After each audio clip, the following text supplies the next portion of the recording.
कितने सारे लोगों को दूसरों के सामने, यानी जो विश्वासी नहीं है, ऐसे लोगों के सामने प्रार्थना करने को भी शर्म आती है। क्यों शर्म आती है? क्योंकि वो क्या सोचेंगे हम प्रार्थना कर रहे हैं। आप रास्ते पे खड़े हैं और आपको ज़रूरत लग रही है कि आपको प्रार्थना करनी चाहिए, आप एक साइड में हो जाओ, वहीं पे आंखें बंद करो और प्रार्थना करो। लोगों के बारे में मत सोचो।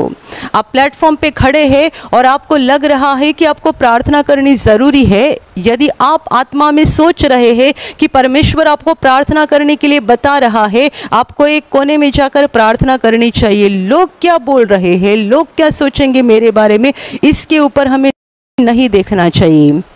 मेरे प्यारे भाइयों और बहनों, सिर्फ परमेश्वर का डर अपने दिल में रखो। हमें मनुष्य से डरना नहीं है। जितने सारे लोग परमेश्वर का डर नहीं रखते हैं, उन्हें बहुत सारी चीज़ों को डरना पड़ता है, बहुत सारी चीज़ों को। और जो परमेश्वर का डर रखते हैं, उन्हें और किसी को डरने की ज़रूरत नहीं पड़ती है।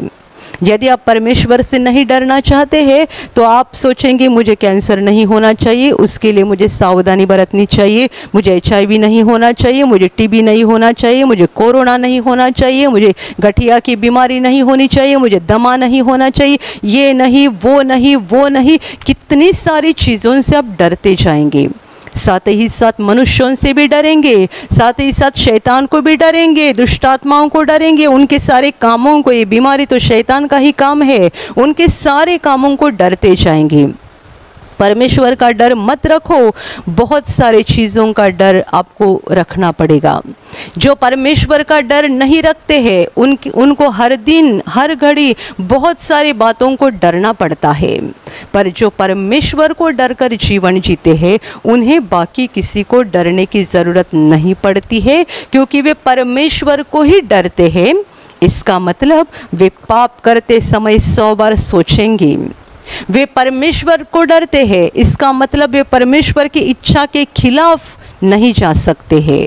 वे परमेश्वर को डरते हैं, यानी परमेश्वर की आज्ञा को तोड़ते समय वे 100 बार सोचेंगे कि मेरे परमेश्वर को क्या लगेगा, उसे क्या लगेगा।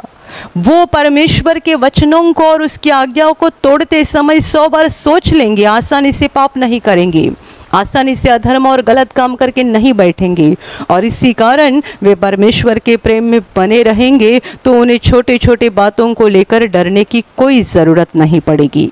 हालेलुया।